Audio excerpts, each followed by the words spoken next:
বিনা notice ছাড়া রোহিঙ্গা ক্যাম্পের মাঝে যারা হোস্ট কমিটি আছে এটারা তো বিদ্যুৎ লাইন বিচ্ছিন্ন করছে পল্লী বিদ্যুৎ। এটা যারা হোস্ট কমিটি আছে তারা বিদ্যুৎ লাইন বিচ্ছিন্ন করছে মানিলাম। হারনান কি হারনান এদের রিজার্ভ জায়গার মাঝে লাইন আছে তাল্লা মূল হতা হই রিজার্ভ জায়গার মাঝে স্থানীয় কোনো জায়গা আছে এতাল্লা তোমার লাইন বিচ্ছিন্ন করছ যার হতা লইরে তোমারা লাইন বিচ্ছিন্ন করছ ওর অফিসানো কিন্তু রিজার্ভ জায়গা ওরই আনো তো তোমার তো রিজার্ভ বিচ্ছিন্ন করে দেওয়া আসিল। শুধু হোস্ট কমিটি যারা আছে ইতারা কিন্তু বেকিন অবৈধ আর যারা আমলা কলা আছে তারা কিন্তু বেকিন বৈধ। ইয়ার নাকি তোর নীতি মূল হতা কি হবে না যারা লাইনে হাঁটতে গিয়ে প্রথমত তারা পল্লী বিদ্যুতের যেবা কুড়ি আছে ইয়ে মাঝে বাদে রাখন আসছিল ফিসা ট্যাঙ্গিন তুলি রাখিয়ে রসিলে বাদে ফেলানো আসছিল পাশাপাশি জিবা অনুমতি দিয়ে লাইনে হারি পাল্লা সিআইসি হদ দিয়া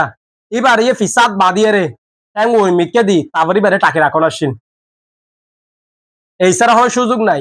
সিআইসি জোন আছে রোহিঙ্গা ক্যাম্পে বড় বড় প্রধানমন্ত্রী মনে করে নিজেরে মানে তারা হতে আর কিয়া নাই দুই শ্রেণীর মানুষরে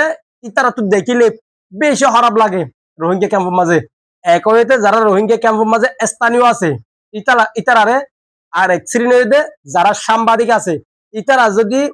রোহিঙ্গা ক্যাম্পত যাইলে তাহলে এই যোন আমলা আছে ইয়া এফবিআই তো শুরু করিয়ে সিআইসি যারা আছে ইতারা রক্ত শিরে শিরে কি জায়গায় বেত হয়ে যাগই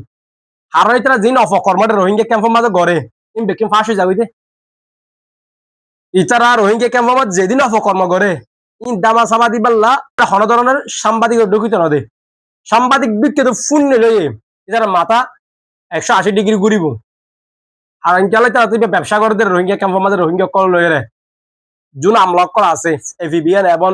সিআইসি যারা আছে ইয়া উন হয়তো কোটি কোটি টাকা ব্যবসা করে দে রোহিঙ্গা করে তো টিয়া হামাদ দে দগ দিয়ে রে ইতারা ইন গরদ দে রে এটা সাংবাদিক যাইলে ফোন লইয়ে ইতারা মাথায় 180 ডিগ্রি